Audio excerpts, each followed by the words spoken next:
Hey comic book fans, welcome back to the Comic Fix. Now in today's episode we have two powerhouses, Marvel and DC.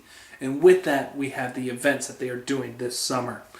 Love them or hate them, there's one thing that we all should know about Jonathan Hickman, is that when he writes a story, it's on a grand scale. And that is no exception with Avengers issue number 18. Now Infinity. When I read the first issue, I was enthralled by this story of these builders going and destroying civilizations left and right. And to see that the Marvel Universe, especially the Avengers, are small scale compared to the bigger scale of the whole entire universe. And I thought it was so interesting to see a writer take this perspective. Now some people may be turned off by this, but not me. Now with this issue we start off with the Skrulls. The Skrulls are seeing what the builders are doing and they're thinking to themselves, how can we fight this? Well, eventually they'll join this galactic empire. But before that, it's just interesting to see this conversation between these Skrull clans and seeing how they are dealing with it. Because usually in the Marvel Universe, these Skrulls are looked at as scum. And so I just love this take that Jonathan Hickman's taking with it. And then there's a point in this issue where you see the Empire just talking amongst themselves, and you see the Avengers there. And you just get the sense that the Avengers are small time compared to the bigger story arc. And I absolutely love that about this issue and about this event. The only downside I can see for most people is that they'll look at this issue and they'll say that the storytelling is a little bit slow. Because Jonathan Hickman is taking his time with this event. And he is saying that in this startup, you're just getting the build-up to this epic fight that will come out with the builders versus the whole entire universe. I cannot wait to see what's going to happen. All I know is that this Infinity event is freaking amazing. I love this issue. I love this event from so far. Now, hopefully, with Jonathan Hickman, he will know how to tie this story in a really nice bow and make it a story for the ages. But I got this feeling that this is going to be something special. So, in the end, in Avengers issue number 18, gets a 4 out of 5, and I just cannot wait for the next issue. Now it's time to take a look at DC's side with Trinity War, Part 5 and 6, Justice League Dark, issue number 23. Now with this issue, we start off with Wonder Woman. She has Pandora's box. And so she has become possessed by it, and it's a battle between heroes versus Wonder Woman.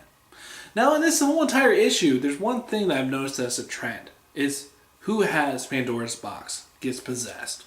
That's all you can expect from this issue. There is little to imagination or to want. I just got kind of bored of the repetitiveness of this issue. The only time that I got really interested in the story was at a point where Shazam gets a hold of the box. And at this point, this energy disperses from him, and you see that this energy that gets dispersed has an effect on the magic wielders in the DC universe, even to Dr. Fate and Earth 2. So at that point, I was just like, wow, there's something more to Shazam than meets the eye, and I cannot wait to see where Jeff Johns will take this. And I also did not really care for the artwork that was in this issue, because I felt that it was not up to par with anything else that has been in the Justice League Dark to now. I think that they're just trying to get an artist that has a similar style, so when this book gets put into a volume form, it all feels cohesive. But that's a shame because I really love the artists that they have in the regular Justice League Dark series. So this issue right here was just very much a hit and miss for me. I just felt like it was all action but no substance.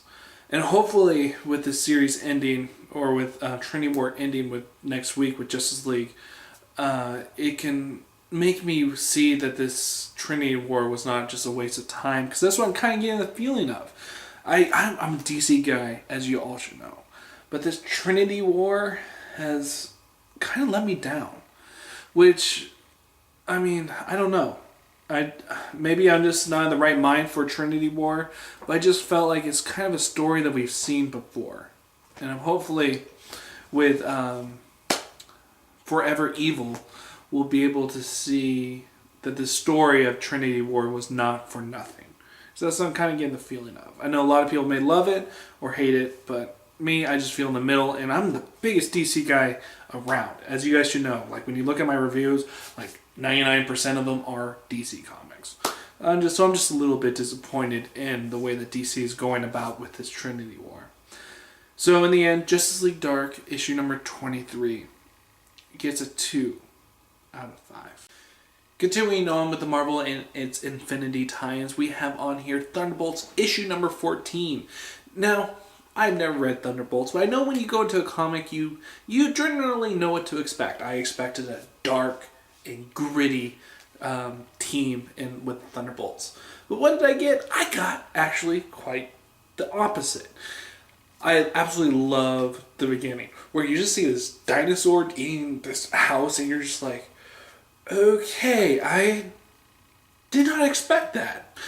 And then after that, you just get this awesome banter between the group. I mean, I absolutely love Deadpool. Deadpool and Electro are running in there, and Deadpool's like, I cannot believe that it's going to be just you and I going to go take down this beast. And I just absolutely love this. You get the sense that these characters, that A, they don't like each other, but B, they still have fun. And one thing with comics, especially I find out with Marvel, is that they're completely fun. And I was kind of missing that when I was just reading all DC. Maybe it's just me, but I'm noticing that Marvel's having a lot more fun with their books than DC.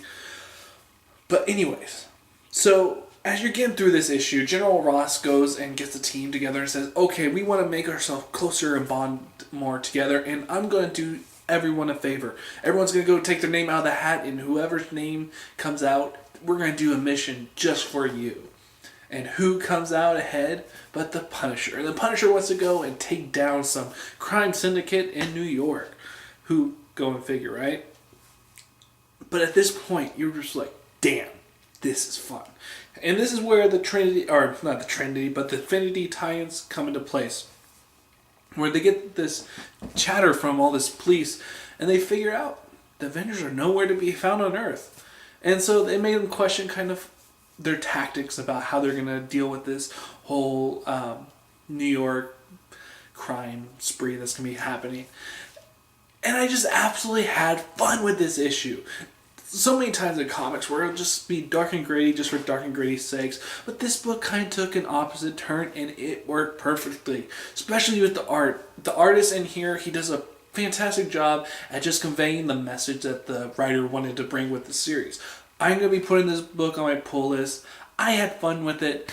It just wasn't really an Infinity tie-in because on the last panel you see these destroyers coming in and it looks like it's going to be end for the world, and maybe that's when the Infinity tie-in will start.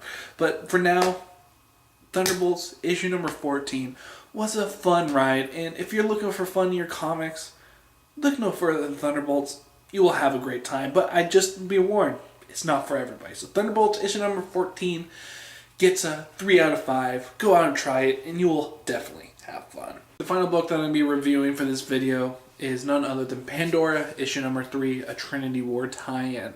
Now with the whole Pandora series, it's been more focusing on Pandora, as it says in the title, and focusing on her origin story and who she is. Now, this issue is exactly like Justice League Dark that just came out, where we see Pandora and she's dealing with the whole hot potato that's being passed around between the heroes with the whole Pandora's box. And I was just as uninterested as I was in the Justice League Dark issue. But the thing is when I was thinking that maybe the people were getting possessed, and of course they were getting possessed by the 7 deadly sins. And I thought, okay.